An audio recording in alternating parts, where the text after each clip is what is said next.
What if later never feels like the right time? I keep telling myself, next year, I'll do it when I take that vacation, when I don't have so many responsibilities, when I don't have to take care of mother or travel to see my husband or take care of nieces and nephews, spend time with the sisters. Later, I will do it later. Later's not guaranteed. The sudden loss of a loved one, a parent, a pet, it doesn't matter. That is wake-up call enough for me. I'm not in my 30s anymore. I'm approaching 60. When does later happen? When does later happen for you? Not guaranteed. When am I going to do these things? And when will later get here? If I don't choose to do it now, to face whatever excuses I've been giving myself, is it fear? Is it finances? Is it that I thought I wanted to do these things, but truthfully, the me of today doesn't? We got to sort this out because later's coming. Later's already been here. I got to figure this out or else it's never going to happen. I know that I've delayed a lot of what I intended to do, what I thought I wanted to do, for all sorts of excuses. We could call them reasons. We tell ourselves they're reasons. These are the reasons why I'm not doing these things. But truthfully, they're freaking excuses.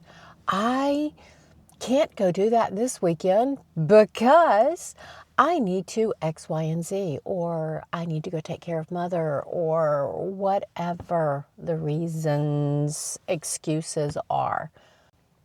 But this is the truth. And I need me to listen up right now.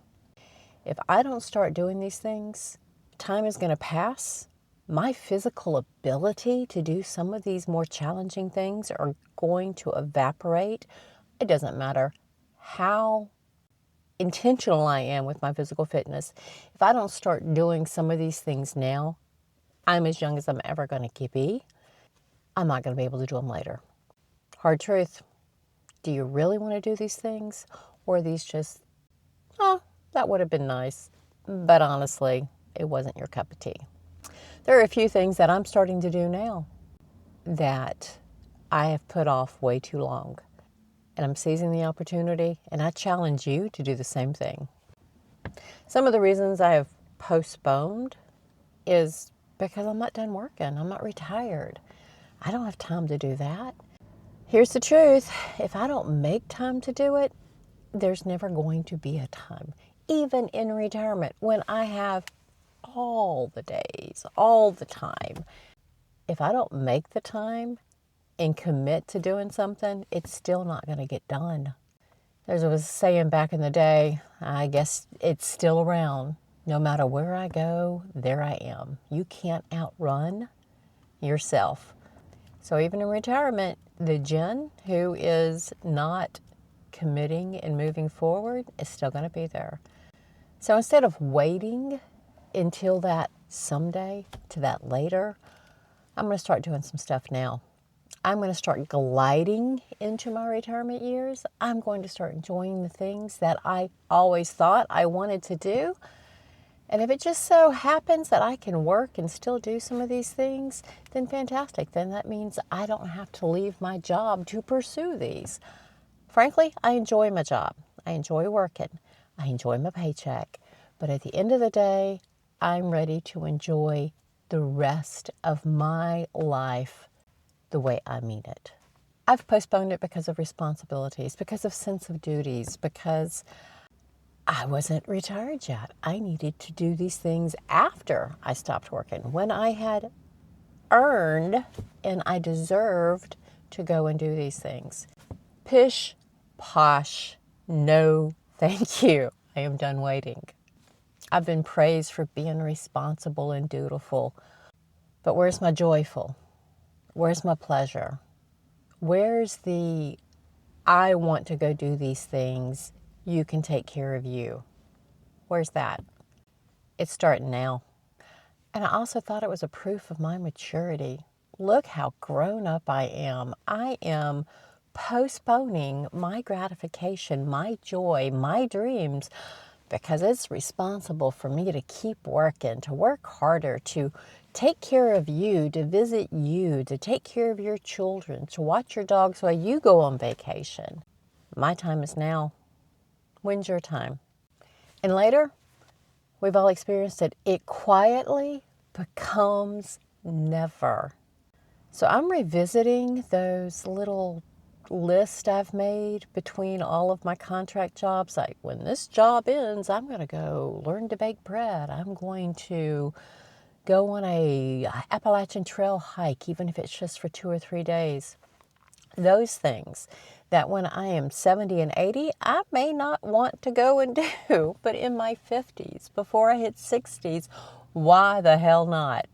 If I really want to go do them, it's time to go do them now. I don't have to do them for 6 months at a time. I can do a weekend's worth. I can do a long vacation's worth.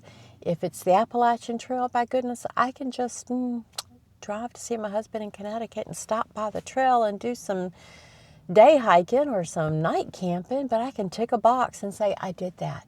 And if I want to do more of it, well then, when I finally do have the long length of time to actually walk the trail, and this is just an example, it could be Machu Picchu. Why not? I was having a conversation with one of my chiropractors the other day that at the end, if we ever received one of those terminal diagnoses, we would want to go to Machu Picchu, expire the way we mean it. That's a video for a whole nother time of my life, which will come sooner than later. And by me doing these things now, that's not reckless. That's carpe diem. That's seizing the moment, taking advantage of the youth of the rest of my life. I'm not 20, I'm not 30, and actually I'm in better physical fitness now than I was back then. But when I'm 70 and when I'm 80, I might look back on Jenny in her late 50s and go, wow, you were fit. I'm going to keep hanging on there. I'm going to keep doing everything I'm supposed to do as I age. But at the end of the day, time marches on and waits for none of us. If this little chat, if this little confession session has gotten your attention, leave me some comments below. What are you going to go do? Just for a weekend, for an afternoon. Doesn't even have to be longer than that. Share this video with anybody in your life, male or female, who is facing the youth of the rest of their life right now, as young as you're ever going to be. Go and do it. It's not going to wait for you. Later, it's going to become never. And never is what we're going to regret as the lights are dimming and we're saying our goodbyes. All right. Go live your life. Come back. I post on Wednesdays and Fridays. This is a 7-day series ending in a YouTube Live. Join me for that. Go and binge my content. I am ready to turn the page and start that next chapter. And I want to drag you along kicking and screaming. Let's go have some fun together. Stop recording. Tell me, what years are you actually saving for? Is it 65 to 75? Is it 80 to 93? You got a lot of time between now and then. And more years don't actually mean better years. I have watched a lot of people go into their late 50s and 60s thinking they had all the time in the world, only to face their first serious health event by the time they retired at 65. Life-altering health events. And when that happens, it scares the bejesus out of you. And all of a sudden, you start thinking yourself as an older individual, and you stop taking the chances, and you stop moving forward, and you stop pursuing your dreams and your passions and all of those things you put off for those years that you're saving for. So tell me, when are you going to start living your life the way you mean it, doing all of those things you've put off until you retire? Hi, I'm Jenny. These are things that I am having conversations with myself about, and I'm just inviting you to the table to hear me talk it out loud. This is a 7-video series. This is the third in a 7-month-long 7-video series, so go check out the rest of them. But this one, We're talking about the cost, the real cost of waiting to retire and what that actually looks like for you.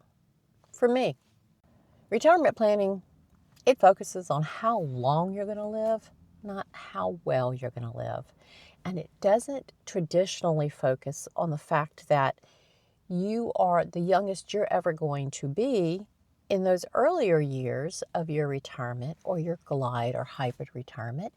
It focuses on the length of time, thinking you're going to spend money equally throughout the entire duration of it. And the truth be told, I want to spend more money when I am the youngest I plan to be with the energy to go out and do.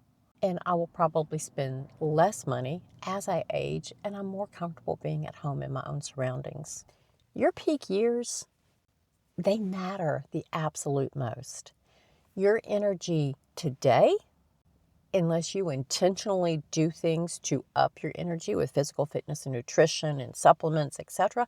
But if this is as good as it gets, what are you going to do with what you've got? Because if this is as good as it gets, it's going to get less and less and less as time moves on. Go and challenge yourself today.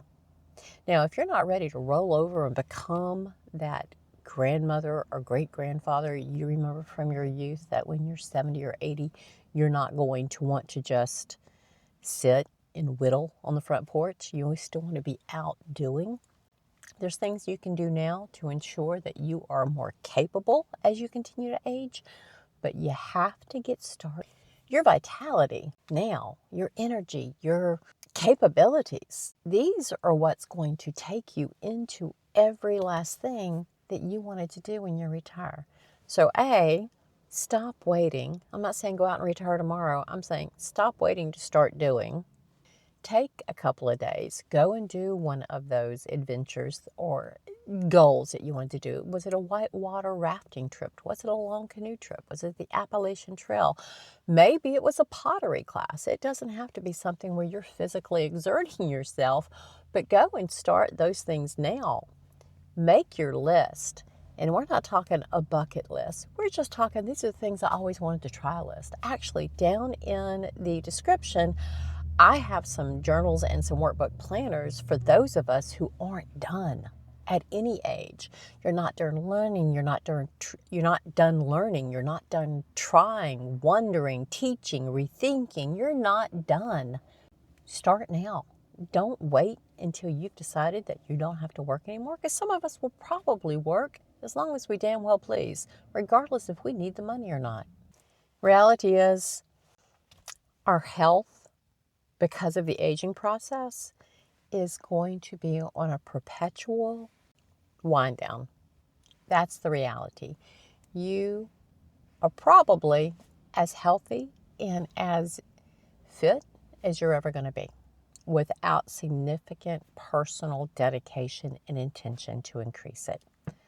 But none of us get out of here alive, and our bodies do not end up younger than we began.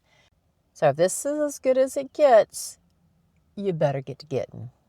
Yeah, I said that. You better.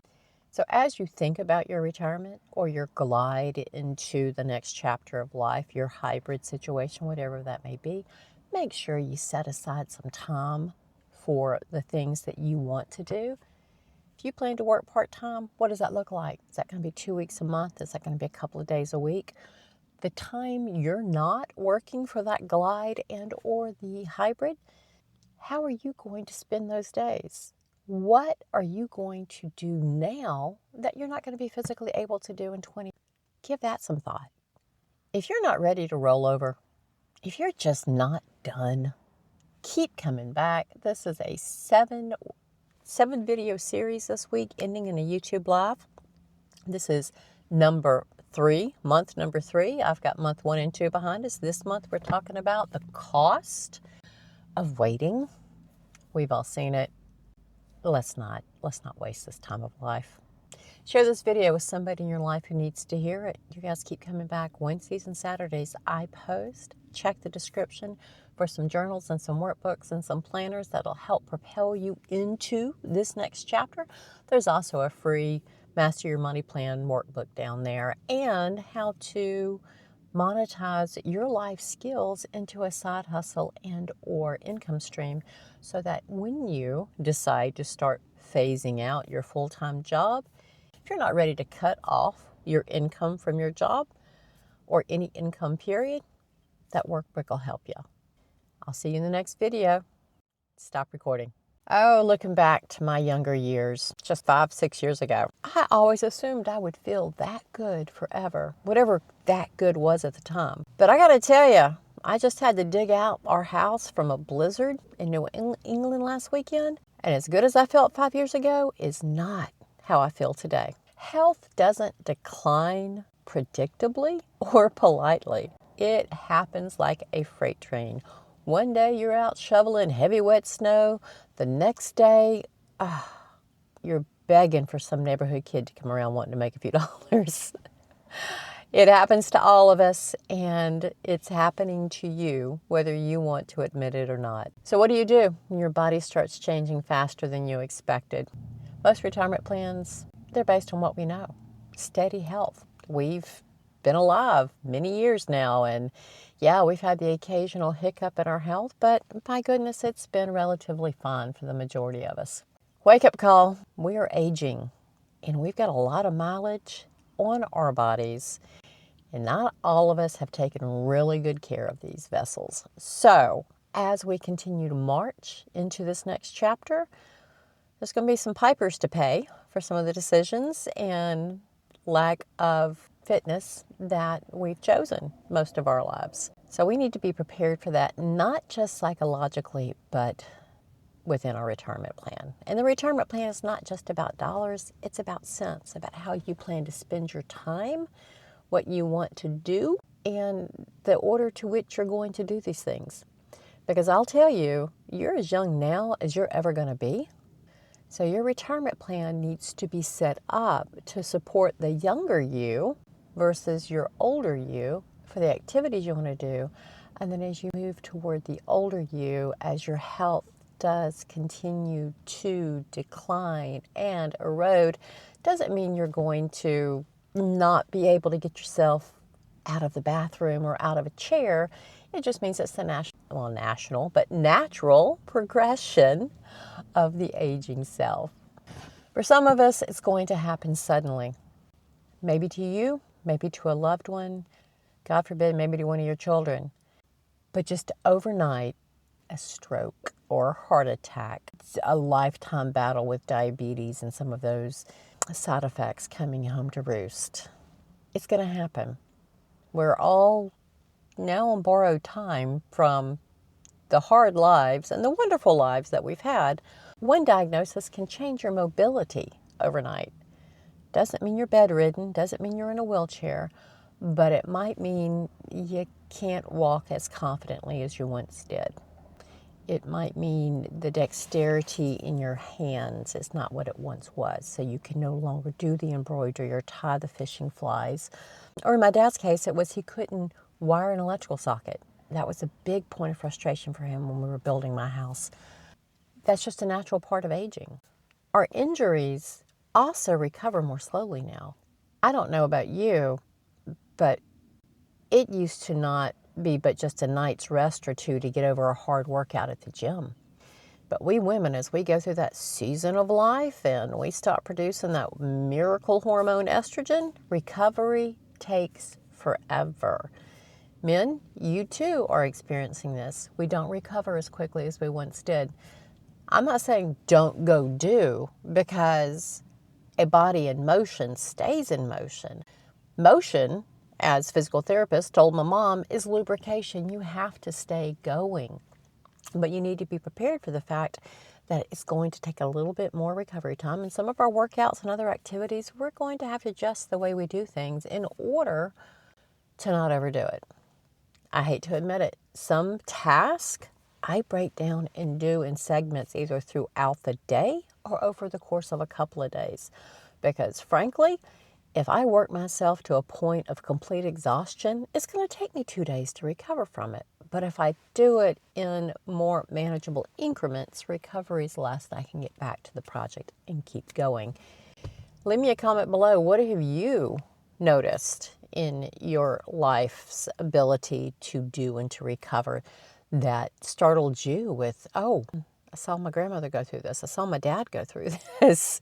And all of a sudden it's us. Holy crap, we're not 30 anymore. We're not 40 anymore. Time marches on, so they tell us.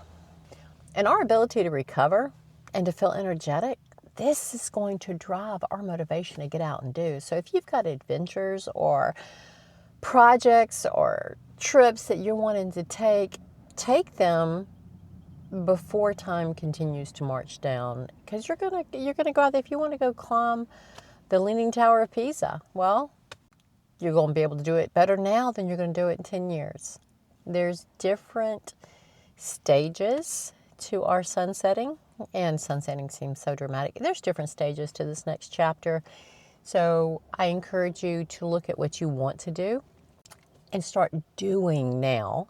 And then some of those more casual, comfortable, not quite as physically taxing activities, we're going to do those later in our next chapter. So remember, your independence is going to shrink as your body continues to age. If you decide to do a hybrid retirement or a glide down retirement, get out and start doing now. The cost of waiting to pursue and to do many of the activities that you've been putting off for this season of life could be that you never get them done. Take today as the best you're ever going to be, as young as you're ever going to be, as healthy as you're ever going to be, and go start knocking some of that stuff out. So keep coming back. Subscribe. Share this video. I'm Jenny. I give you honest conversations about aging and retiring in this next chapter of our lives. I post on Wednesdays and Saturdays. Oh, see, senior moment. I post on Wednesdays and Saturdays. You guys keep coming back. This is one of 7 videos this week about the cost of postponing retiring. I'll see y'all soon. Stop recording. What happens to your life when it's no longer yours? Many of us, women especially, never planned for this season of life to be filled with caregiving, to be filled with taking care of aging parents or family members, or God forbid, a serious health situation with a spouse or a partner. Caregiving, although it's done from a place of love and sometimes duty, steals our free time in the period of life to which many of us thought would be a bit more footloose and fancy-free. Maybe you're in your empty nest years, but that nest filled back up very quickly with the need to take care of an aging family member. This conversation, we're going to talk straight with each other about the burden, the blessing, the joy, and the grief that comes with caregiving. Caregiving arrived for me during a period of life that I thought I would be off doing many additional things other than what life had in store for me. I never had kids, so it wasn't an empty nest situation. I had worked many years, had reconnected with the love of my life, and was embarking on our life together when caregiving struck. I knew my parents were aging. Both parents were in additional marriages for 30 plus years. Both parents were aging. I knew it was on the horizon. I just did not expect it to hit in rapid succession. Right before the pandemic, I married, started a wonderful brand new job that I'm still in today. My mother's husband passed within 10 days, taking over what we affectionately call the care and feeding of our mother began. We weren't 100% certain how much care she was going to need, how much assistance she was going to need physically, not to mention emotionally. None of us were prepared for the grieving process that she was going through. But with that said, it hit us out of the blue. And as the single childless sister for many years, I was looked to as the point person to take charge of this. Then, within what felt like moments, it was probably 3 months, the pandemic started. And the dominoes just kept falling. A year later, my dad took ill and passed. And bam, bam, bam. Caregiving didn't go away though. My mother is still with us today. She is the last remaining parent. My husband and I went through a period of several years with caregiving for his mom concurrently with all of this. So I tell you this background story just as an obvious, none of us expect it when it happens. We know it's going to come, but bam, it's in your face. It's in your life. You have to respond. You don't get a choice. So was there an emotional toll? Yeah, you wrap all that together. Death of a stepfather, care and feeding of my mother, world pandemic, death of my father, care and feeding of my, and I say care and feeding only because these wonderful independent women were no longer as independent as they were so proud to be most of their lives. So we had to gently, with kid gloves in the heart of loving children, begin to take over the running and the managing of their lives, etc., as they descended into their sunset years and memory issues, however those are labeled these days. But with that said, it wasn't planned for, and it wasn't necessarily something I embraced as the thought of. Now, when it happened, of course, I'm stepping up. We're doing what we have to do. But it stole a lot of the time that I thought was going to be all about me and me starting this new life with the man that I was always meant to be with. Emotional fatigue, it's continuous. As we have completed the journey with multiple parents and we're down to just the one, we are fatigued. And I do find myself not having as much joy and energy and, without being too terribly hard on myself, because comment below if this has hit you in this season of life as well. This is definitely something that in my 20s and 30s, no, that's never going to happen. But comment below if you are understanding what I'm saying here. You get up, you make the coffee, you feed, you take care of what has to be taken care of. You go out, you do your job, you come back, you're making all of the coordinated arrangements that need to be made between doctor's appointments and healthcare assistants and quality home health care, et cetera, just the logistics of it on top of what was already a very busy, fulfilling life. Fatigue is real. And you lose yourself in your daily activities of taking care of everybody else now, because honestly, if you didn't have children, me, I now had a mother who needed that level of attention and consumption of my time. So it was very easy to put me last, because if it wasn't taking care of my mother, it was attending to my new marriage. It was helping my dad, who was aging but had not gotten to a critical point. It was spending time with my nieces and nephews. So all of these pulls on my time, what I failed to do reliably for myself was prioritize me. This is a difficult period for all of us. I do have a journal workbook that helps those of us that are going through the caregiving. I've got 4, I think. It's the caregiving anxiety workbook. It's the retirement financial security, the grieving. I'll leave everything down in the description below and put them up here for you to look through. But go and check those out, either for you or somebody in your life. But one of the big things that this whole experience has done for me is made me and my husband realize that we've got to do better with planning our long-term care. Now, I've got videos out there about this on the channel, so go and binge those. But at the end of the day, none of us know what our final few years are going to look like.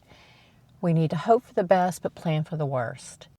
And if your assumption is that your children, or in my case, the lack thereof, are going to take care of you, you need to revisit that and at least let them know. Don't blindside them.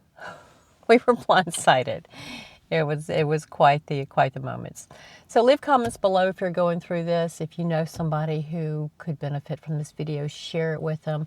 Like, subscribe, keep coming back. This, although I speak a lot on Wednesdays and Saturdays when I post about retirement, and this is series 3 in a 7-monthly series of a video a day for a week. But this is part of the reality of as we're planning for retirement. Not only are we in a season of life where we're taking care of others again, but we need to figure out in our retirement what this season looks like for those around us. All right, I'll see y'all soon. Stop recording. You have a personal bank account of a commodity you probably don't cherish or value as much as you should. I'm talking about your personal energy, your personal vibrance, your personal gumption, get up and go. What are you spending your time and energy on right now? And how is that depleting or replenishing your bank account of energy? Because your retirement and what you are going to do when you glide into this next chapter of your life depends on what you're able to do and you have energy to do. And there's things that we can do to protect this. There are things that we can do to replenish this. Get a cup of coffee. We got to talk about this because retirement is coming. This season of life is upon us. We Gen Xers, we're not in our 20s anymore, and many of us probably see how our energy levels, we have to recharge them a bit more frequently now. Can't stay out to 4 o'clock in the morning and get up and roll out of bed and get to class or get to work at 7 o'clock in the morning. Doesn't happen anymore. It's a slow process, but it's happened. So how are we going to capitalize on the rest of our days, making sure that we've got the energy and the vibrance and the tenacity to do what we want to do? Your energy is going to determine what all of this money you've been saving for retirement is actually going to be able to buy and do. Because if you don't have the health, the energy, the ability to get out and do these things, then you've worked yourself into a retirement that you didn't plan for. There's things we can do now. It's not too late. It is never too late. There are things you can do right now to start replacing and regenerating and revitalizing your life and your energy. But you've got to first admit, identify, and then come up with a plan of attack. And so this is part of what we're talking about today, is how you can turn the page with much more energy and ability to get out and enjoy the rest of your life and retire like you mean it. So energy through our entire life really has been a currency. It is a finite, daily, precious resource that we have to get up, take care of the kids, take care of the dogs, get to work, give it our best, get home, do the laundry, make the food, get to bed, put the kids to bed, whatever your nighttime routine looks like. We give ourselves not the 8 hours we're supposed to, but a much smaller recharge time. If we were a Tesla car, by goodness, you were going to need to recharge the entire battery or you're going to run out of power somewhere. Our days are the same. But we had youth on our side. Not so much anymore. It takes a little bit more to recharge our batteries than it once did. And we're not necessarily giving ourselves the time to recharge or doing the things that we need to do. Yes, a lot of it is lifestyle, but there's also personal habits, fitness, nutrition, etc. And they all have to be appropriately identified and utilized for this stage of life. What worked for us in our 20s, 30s, 40s is not going to work for us in our 50s, 60s, 70s. So we've got to get real with ourselves. We're not as young as we used to be, but we're not as old as we're going to be. So what can we do with what we've got now to do what we want to do today and tomorrow. Your personal exhaustion, it's burnout. And burnout costs you your dreams and your hopes. Many of us are into the glide down into our retirement years.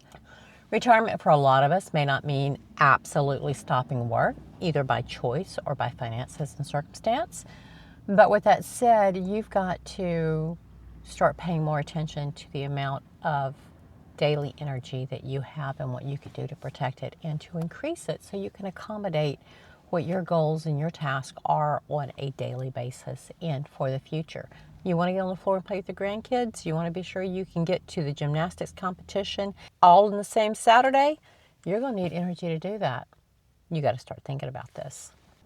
You have to, you need to, I need to, and I have started designing sustainable days and weeks. I am forever on the road.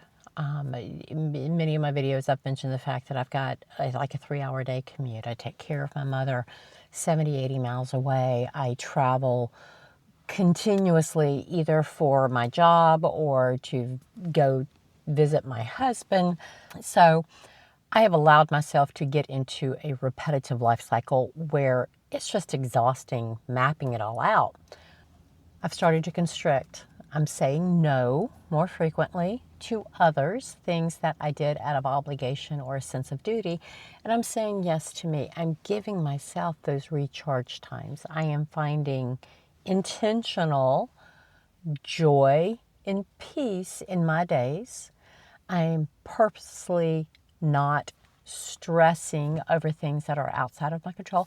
Lessons that I should have been learning and participating and practicing my entire life. If you can't control it, you can't stress over it, or you shouldn't stress over it. But with that said, I'm now wiser and older, and I get it.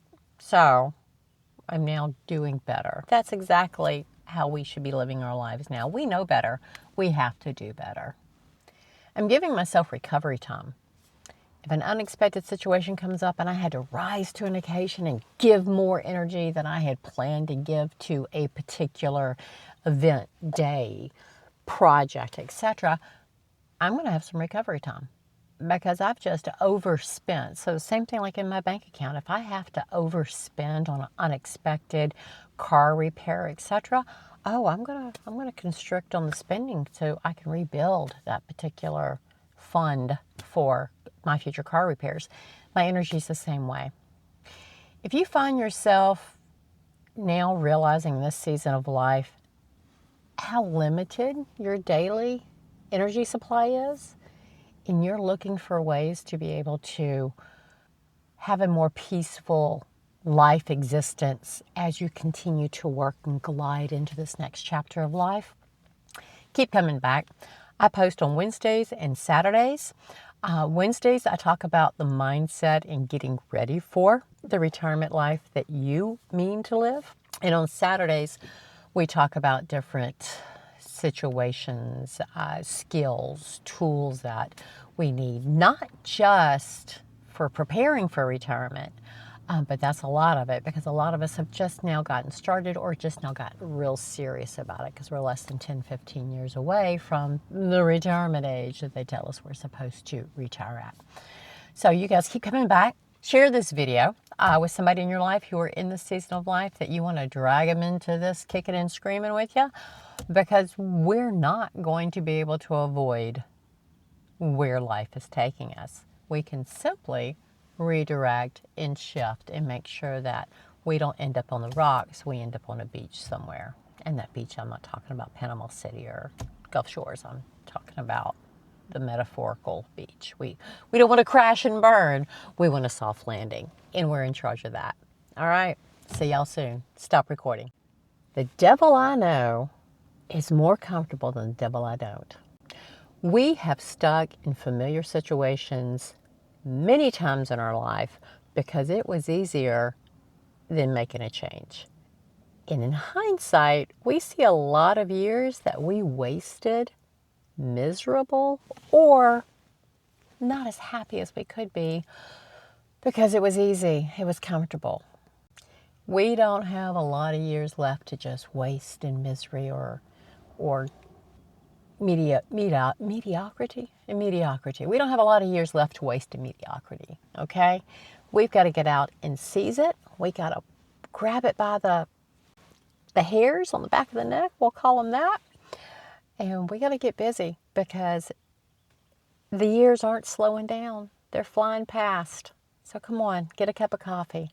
Let's figure out how to boss up, put on a big girl panties, make some changes, and have the life that we want. Because staying safe feels familiar, but it ain't better. It's not. You got to go through the changes to get to the brass ring, and it's waiting there for you. What's familiar feels safe. It always has. Whether it was, let's go all the way back to grade school. You're in one elementary school, and you know your friends, you know the schedule, you know the faces of the teachers and the admin, etc. But when you had to leave the elementary school to go to a middle school, that was fearful because it wasn't familiar. It no longer felt safe because we hadn't gotten accustomed to the new environment. Our jobs are like that. Many relationships are like that. Relationships that we have just simply held onto because we were supposed to. It can even be a hobby that you picked up that you feel like you have to keep doing because you've been doing it so long. Change is never comfortable, but it is the only way you're going to break out and you're going to grow. Whether it's with your job, with how you manage your off time, with the people you keep company with. Familiar feels safe, but it ain't better, and it sometimes will suffocate the life out of your future. And when you get sucked into the familiar and the safe feelings, anything you say yes to, I'm going to keep doing this, you're saying no to all those other possibilities, all of the other opportunities. So familiar is costing you unique adventures that you possibly have always wanted to pursue. In all of these years that we have sat quietly, complacently, because it felt safe, we're never going to get these years back. They're gone. So are you going to keep sitting in your lukewarm situation that you've learned to put up with? And again, it could be a job, a relationship, a habit. It doesn't matter. When you're finally sick and tired of where you're at, only then will you move forward and start seizing those opportunities for the years that you have left. We've got more sunsets behind us than we've got sunrises ahead of us. I don't want to lose another year. I don't want to lose another day. I am working on my own mental changes to begin pursuing the things that I have always put off till the someday, the later. Because honestly, is later guaranteed? It is not. It is not. So some of the things you can do to eliminate your fears is get yourself educated. If you're afraid of eventually retiring or quitting your job, etc., is it a financial fear? Is it the fear of you're comfortable with the people you work with? The devil you know is better than the devil you don't. Do you not want to have to go start with a new company again? That's a big one for me. I like my job. I enjoy the people I work with. But by goodness, at this age in life, I don't want to have to go start a new job with another company, get to know their processes, get to know them. No, that's exhausting in itself. So, in my complacency, I'm happy to stay exactly where I am while it still serves the both of us, doing a good job, enjoying the comfort of it until it's not there anymore. Because, yeah, I'm going to say it, the job I currently have is my last job. It is. There, I've said it. a little uncomfortable with that. But that's kind of what this series is about. This is series number 3 in a 7-series, 7-month session with me. And this 7-day series, we're talking about the cost of waiting. So what is the cost of waiting for you? Devil you know. Better than the devil you don't? What are you trading? What are you giving up? What are you saying no to? Share this video with somebody in your life who can use this message. Like, comment, subscribe. Keep coming back. I'm posting on Wednesdays and Saturdays on the regular. And then these videos are a 7-day stretch. Now there's 4 more months after this one. I end with a YouTube live. So come on, let's talk. Let's do the big recap. Watch all the videos. Go and binge everything.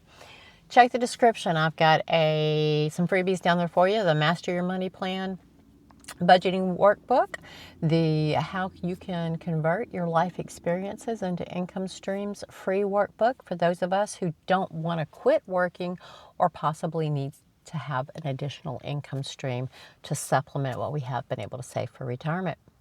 I will see y'all again soon. Stop recording.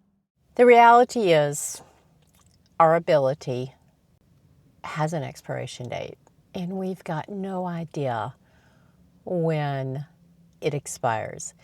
And unlike the products in your refrigerator, our expiration dates are serious business. It's not try 6 more weeks. No, it's when your time is up, when your abilities expire, it's done.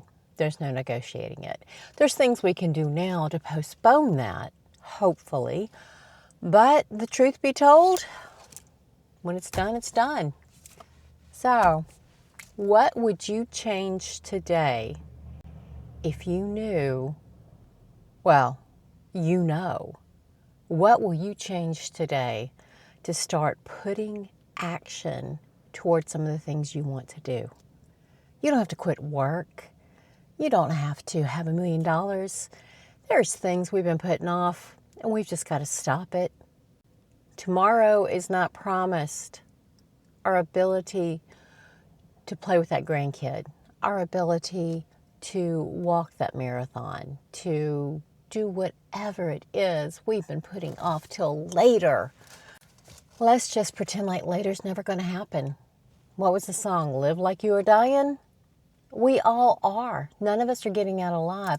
You have to start today. And I'm turning that mirror around and I'm looking directly into it. I have to start. And I have started. It's fits and starts, but it's a beginning. This entire week, I've been talking about the cost of waiting, of putting it off, of tomorrow that never comes. You hear a lot of folks talk about the 1 more year theory, the 1 more year concept. Why? Crunch the numbers, do the math. What is another 365 days really worth? Mine is becoming more and more expensive. I've got stuff I want to do. All right, but the reality is I'm not quitting tomorrow. I am not retiring tomorrow, but I am beginning to prepare financially, psychologically, spiritually, and lifestyle today. I'm not putting it off anymore. I don't think you are either. Leave in the comment if you're not done. If there's a ton left you want to do. Matter of fact, down in the description, I have some not done workbook planners that I have created for myself, but I'm sharing them with you guys. Go and check those out. Gift them to people in your life that you know are not done either. We got lots of marks left to leave, lots of influences left to give, lots of people who need to know who we are in our words. So am I ready? Yeah. Is it perfect? No. But it's a work in progress. It's a constant move forward. Waiting for the perfect conditions, I have learned, and I know y'all have too, they're never going to happen.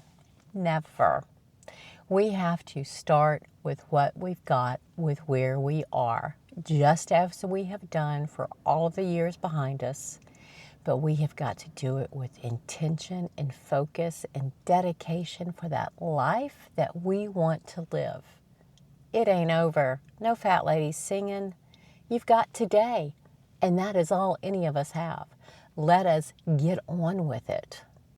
So I'm going to begin aligning my money with what my future is going to look like. Am I going to live high on the hog? No, I am not. Am I going to want for anything? God willing, the creek don't rise. I will not.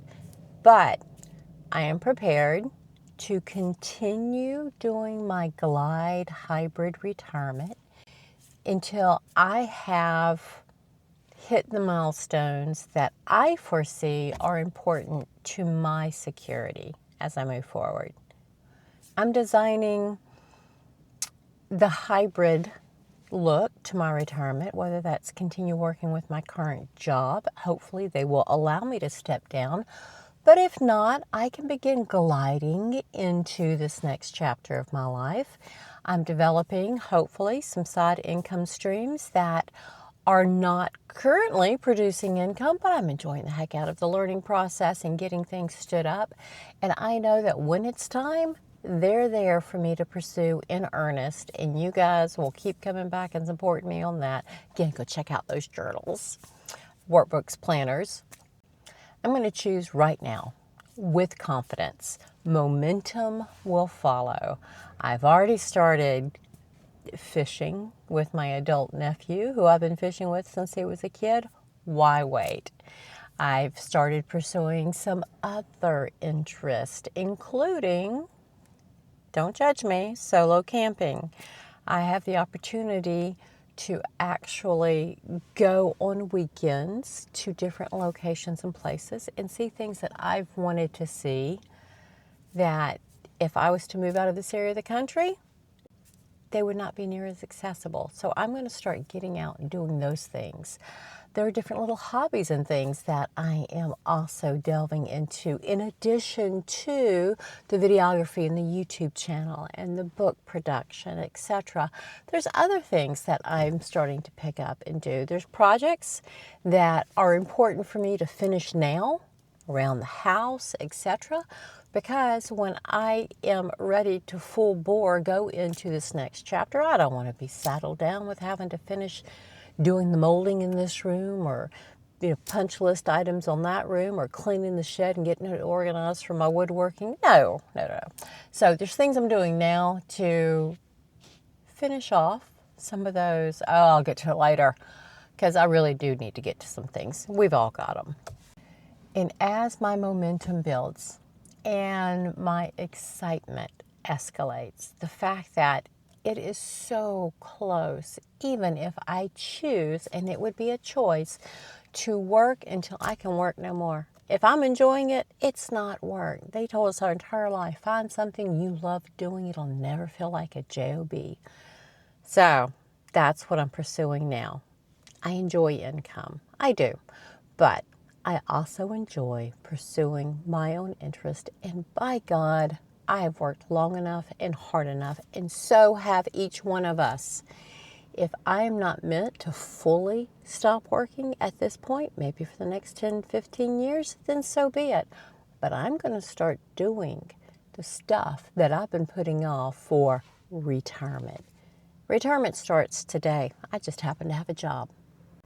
Share this video with somebody in your life who needs to hear this information. This entire channel is dedicated to us to be able to figure out how much we have, how much we need, get ready mentally and lifestyle-wise, and let's go into this next chapter the way we've entered every decade of our life.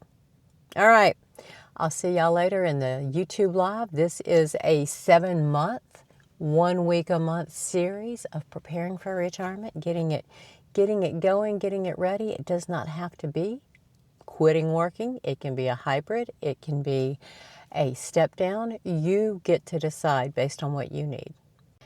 I'll see y'all later. Stop recording.